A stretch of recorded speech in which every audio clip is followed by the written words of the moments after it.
বন্ধুরা, শিবের ডান নেত্রকে বলা হয় সূর্য, আর বাম নেত্রকে বলা হয় চন্দ্র, এবং তৃতীয় নেত্র অগ্নি হিসাবে পরিচিত। আপনারা অনেকেই জানেন না, চন্দ্রের রাশি হলো কর্কট আর সূর্য হলো সিংহ। যখন সূর্য কর্কট রাশি থেকে সিংহ রাশির দিকে যাত্রা করে, তখন দুটি সংক্রান্তির সময়কাল অত্যন্ত পূর্ণ ফলদায়ী। আর এই সময়কাল বা পূর্ণ সময় শ্রাবণ মাসেই হয়, তাই শ্রাবণ মাসে শিবের পূজা অত্যন্ত পূর্ণ বলে ধরা হয়। আর এই মাসেই ঋষি মার্কেন্ডেয় সারা মাস ধরে মহামৃত্যুঞ্জয় মন্ত্র পাঠ করে শিবকে তুষ্ট করে মৃত্যুকে জয়লাভ করেছিলেন। তাই এই মাসকে মনস্কামনা পূর্ণের মাসও বলা হয়ে থাকে। আর এটাও কথিত আছে যে সম্ভবত এই মাসেই ভগবান শিব সমুদ্রে উত্থিত বিষ পান করে সমগ্র পৃথিবীকে রক্ষা করেছিলেন।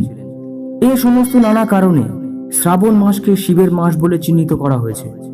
আর শ্রাবণ মাসের বিশেষ করে সোমবার শিব পূজা করার প্রধান কারণগুলি হলো, সোমবার দিনটিকে বলা হয় চন্দ্রের দিন। চন্দ্রমা অর্থাৎ যার অপর নাম সোম, এই চন্দ্র হলো মনোকারক গ্রহ। চন্দ্রের দ্বারাই আমাদের মন ও দেহ নিয়ন্ত্রিত হয়।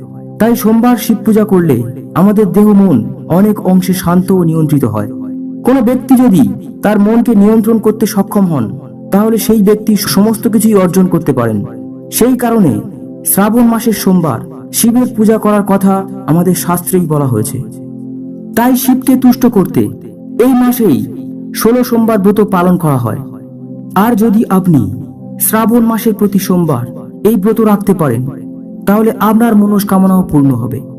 শ্রাবণ মাসে ব্রত